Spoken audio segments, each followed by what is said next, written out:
Assalamualaikum warahmatullahi wabarakatuh. Perkenalkan nama saya Kansa Nabila Bilqis Morsnel, NIM 2201072019.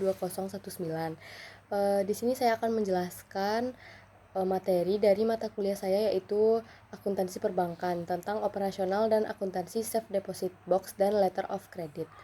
Yang pertama kita masuk kepada pengertian SDB atau safe deposit box. Safe Deposit Box atau juga dikenal dengan sebagai brankas atau penyimpanan aman adalah fasilitas yang disediakan oleh bank atau lembaga keuangan lainnya untuk menyimpan barang berharga atau dokumen penting dan benda berharga lainnya dengan tingkat keamanan yang tinggi. SDB ini adalah cara yang aman untuk menjaga barang berharga, namun seorang pemilik ini harus bertanggung jawab penuh terhadap isi kotak tersebut. Safe Deposit Box merupakan kotak penyimpanan khusus yang terbuat dari logam yang sangat kuat dan dilengkapi dengan sistem keamanan yang canggih. Setiap kotak ini biasanya dilengkapi dengan kunci ganda. Salah satunya adalah kunci yang dimiliki oleh pemilik Safe Deposit Box, sementara yang lainnya dipegang oleh pihak bank. Dengan demikian, hanya pemilik yang memiliki akses ke SDB tersebut. Terus safe deposit box ini sangat umum untuk menyimpan barang berharga, kayak perhiasan atau dokumen penting seperti sertifikat properti, wasiat, terus dan dokumen hukum lainnya, serta barang berharga lainnya yang tidak ingin disimpan di rumah. Keamanan dari safe deposit box ini sangat tinggi.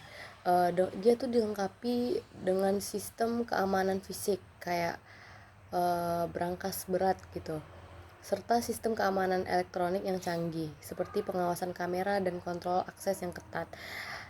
Itu tuh dipasang CCTV dari berbagai sudut ya. Terus hal ini membuatnya menjadi tempat penyimpanan yang aman dan dapat diandalkan untuk barang berharga. Penting untuk dicatat bahwa bank atau lembaga keuangan yang menyediakan safe deposit box ini biasanya tidak bertanggung jawab atas isi kotak tersebut. Jadi si pemilik safe deposit box ini harus sangat berhati-hati dalam mengelola kunci dan akses ke kotak tersebut. Selanjutnya itu ada materi tujuan dari SBD tadi atau safe deposit box. Yang pertama itu untuk menyimpan barang-barang berharga secara aman. Ini bisa termasuk kayak perhiasan ya, yang tadi saya bilang, dokumen penting atau sertifikat properti, akta kelahiran, surat-surat berharga, dan barang berharga lainnya yang tidak ingin kita simpan di rumah. Yang kedua itu memberikan perlindungan terhadap pencurian dalam kasus perampokan atau perampasan di rumah. Barang-barang berharga yang disimpan di dalam kotak aman ini tidak akan mudah diakses oleh pencuri. Yang ketiga itu untuk melindungi barang-barang berharga dari bencana alam kayak kebakaran atau kebanjiran, gempa bumi gitu. Benda-benda tersebut ini akan tetap aman dalam kotak jika rumah kita itu terkena bencana musibah kayak kebakaran tadi. Terus yang keempat itu adalah tujuannya itu untuk menjamin tingkat privasi dan kerahasiaan yang tinggi. Hanya kita dan pihak bank atau lembaga penyedia yang memiliki akses ke kotak tersebut. Dokumen atau barang yang berharga kita itu tuh gak bisa diakses sama orang lain tanpa seizin kita gitu. Yang kelima itu untuk menyimpan dokumen penting kayak sertifikat deposito atau surat nikah, sertifikat tanah, ijazah, saham, kayak paspor, itu bisa juga obligasi, surat perjanjian, apalagi akte kelahiran, terus atau surat dokumen-dokumen lainnya ya yang penting. Ini membantu memastikan bahwa dokumen-dokumen tersebut ini tetap aman gitu dan gak rusak atau hilang. Terus yang keenam itu mengurangi resiko kehilangan barang berharga atau dokumen yang mungkin tercecer atau terlupakan di rumah. Ya, yang ketujuh itu mempermudah proses warisan. Keluarga kita akan menemukan semua dokumen dan barang berharga yang diperlukan untuk penyelesaian warisan dengan lebih mudah. Yang kedelapan itu melindungi barang-barang kita dari akses yang tidak sah atau potensi tindakan kriminal, kayak misalkan ada orang terdekat yang mau mencuri harta warisan kita atau surat dokumen yang penting gitu. Lebih baik disimpan di safe deposit box. Yang kesembilan itu menyimpan investasi fisik seperti kayak sertifikat saham atau obligasi gitu. Ini membantu menjaga investasi mereka dengan aman dan terlindungi. Selanjutnya itu ada fungsi SBD atau fungsi dari safe deposit deposit safe deposit box. Yang pertama itu menjamin kerahasiaan barang-barang yang disimpan. Karena pihak bank ini tidak perlu tahu isi safe deposit box selama tidak melanggar aturan yang telah ditentukan oleh pihak bank tersebut. Yang selanjutnya itu menjamin keamanan dokumen nasabah. Hal ini disebabkan peralatan keamanan canggih atau SDB ini terbuat dari baja tahan api. Terdapat 2 buah anak kunci di mana safe deposit box hanya bisa dibuka dengan 2 kunci. Ya, yang masing-masing itu dipegang oleh pihak bank dan kita.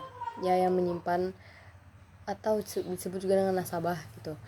Serta itu tuh nggak bisa dibuka oleh salah satu pihak, apakah nasabah, pemegang safe deposit box maupun bank. Selanjutnya itu ada mekanisme dan akuntansi dari safe deposit box. Prosedur pembukaan mekanismenya ya. Prosedur pembukaan safe deposit box yang pertama itu calon nasabah SDB ini harus mengajukan permohonan kepada bank. Yang kedua itu calon kontrak harus menandatangani surat perjanjian dan spesimen.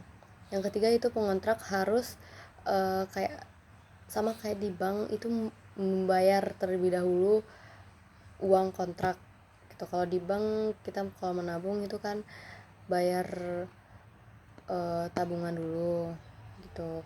Yang keempat itu si nasabah ini harus mengembalikan kunci boxnya apabila kontraknya tuh habis. Yang kelima itu jika pengontrak atau nasabah ini meninggal dunia, yang berhak mengambil simpanan itu adalah ahli waris yang sah, yang sudah sesuai perjanjian sebelum menyimpan safe deposit box di bank tersebut. Selanjutnya itu adalah pengamanan SBD atau safe deposit box. Itu yang pertama itu pengontrak atau nasabah safe deposit box harus dilakukan secara selektif. Yang kedua itu perjanjian kontrak safe deposit box harus jelas dan mengikat. Yang ketiga itu penyimpanan dan pengambilan barang yang disimpan harus dalam ruangan safe deposit box. Yang keempat itu SDB ini dan ruangannya harus didesain sedemikian rupa sehingga kuat dan aman dari pencuri. Yang kelima itu master key dan kunci box harus yang baik dan sulit dipalsukan atau sulit ditirukan gitu. Dia nggak sebenarnya safe deposit box ini kuncinya itu tuh tidak bisa diduplikat, hanya pihak bank dan nasabah yang bisa memegang kuncinya gitu. Dia itu sangat susah untuk diduplikat. Terus yang keenam itu kunci yang dipegang oleh karyawan bank, sedang kunci box dipegang oleh nasabahnya. Terus yang ketujuh itu ruangan SDB ini hanya bisa dimasuki petugas bank dan para nasabah. Petugas bank itu kayak sapam gitu. Ada beberapa sapam yang bakalan masuk ke dalam buat menjaga keamanan gitu. Terus yang kesembilan itu ada kunci itu harus disimpan dengan baik di kantor bank yang bersangkutan. Yang selanjutnya itu biaya-biaya untuk menyewa SDB. Biaya untuk menyewa SDB itu yang pertama itu biaya sewa yang besarnya tergantung ukuran box yang diinginkan serta jangka waktu sewa.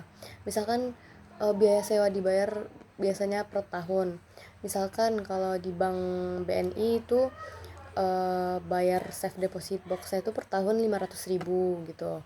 Biaya sewa depositnya per tahun 500.000. Tergantung bank itu kebijakan bank. Yang kedua itu setoran jaminan.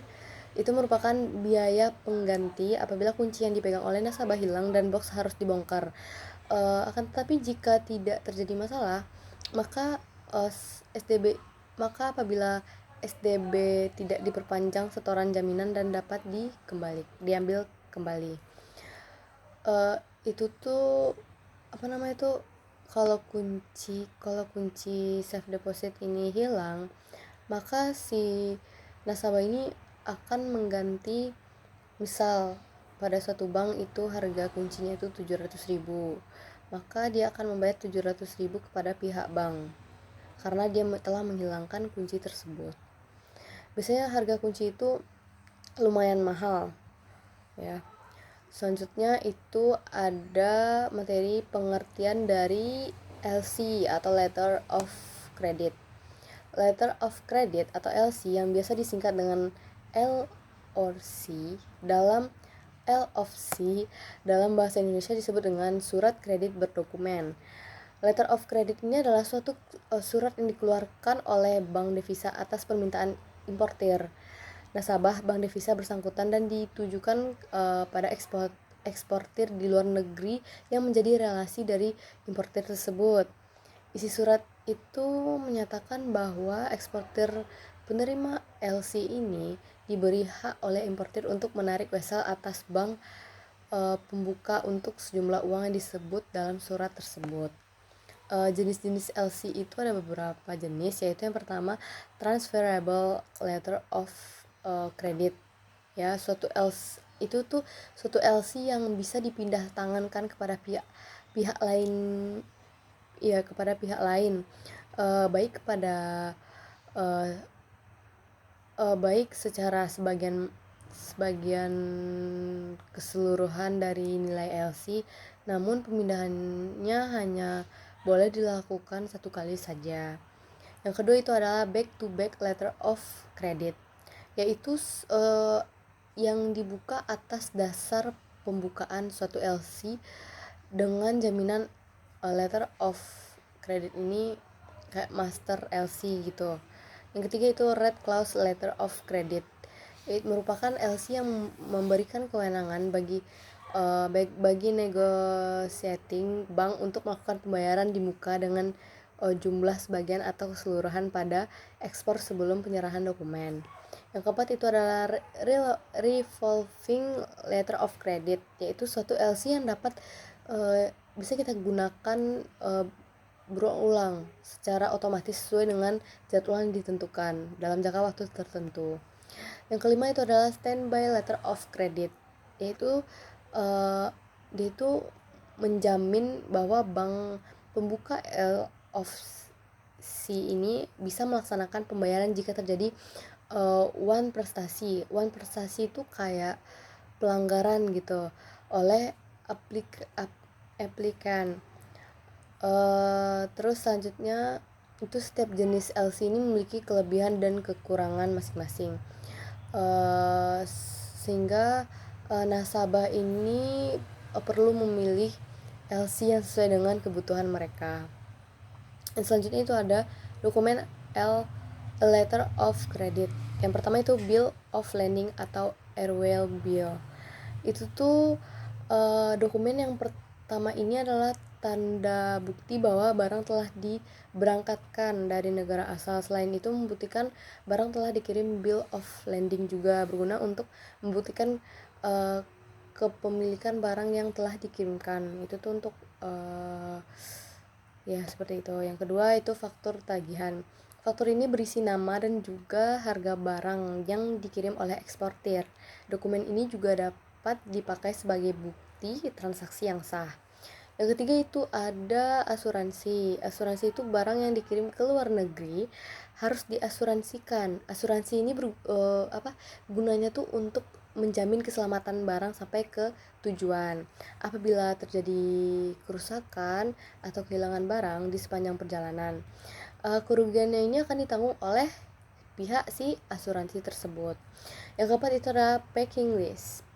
Dokumen ini biasanya diterbitkan untuk pengiriman barang dalam jumlah besar seperti namanya packing list, memuat barang apa saja yang termasuk dalam sebuah kontainer ketika akan dikirimkan. Yang kelima itu adalah Certificate of Inspection. Sebelum diberangkatkan ke luar negeri, barang harus melewati bagian pemeriksaan terlebih dahulu. Apabila lolos, pengiriman akan menerima dokumen berupa Certificate of Inspection. Selanjutnya itu adalah ada mekanisme dari letter of credit. Yang pertama itu prosedur dasar LC ini terdiri dari tahapan pertukaran dokumen kepemilikan barang dengan uang tunai atau kontrak janji pembayaran. Ada 4 langkah dalam prosedur dasar tersebut, yaitu yang pertama ada issuance atau penerbitan letter of credit. Ini tuh menerangkan proses ketika importir mengajukan permintaan dan membuka LC pada issuing bank serta penerbitan pemberitahuan resmi bank pada eksportir melalui advising bank. Yang kedua itu ada amandemen atau perubahan LC. Pada saat LC dalam proses pelaksanaan, ada kalanya timbul perubahan kondisi LC ya yang harus dilakukan dan disampaikan pada pihak yang terlibat dalam LC tersebut, sehingga LC yang dibuka pada umumnya berkisar pada bertambah jumlah LC, perpanjangan tanggal perkapalan. Ya, selanjutnya itu ada utilization atau bisa disebut dengan pemanfaatan dalam bahasa Indonesianya, menjelaskan tentang prosedur pengiriman barang oleh eksportir, transfer dokumen dari eksportir ke importir melalui bank, dan transfer pembayaran dari importir. Yang terakhir itu adalah settlement atau penyerahan pembayaran. Proses ini yaitu proses penyampaian dana pada eksportir setelah menunjukkan dokumen kreditnya.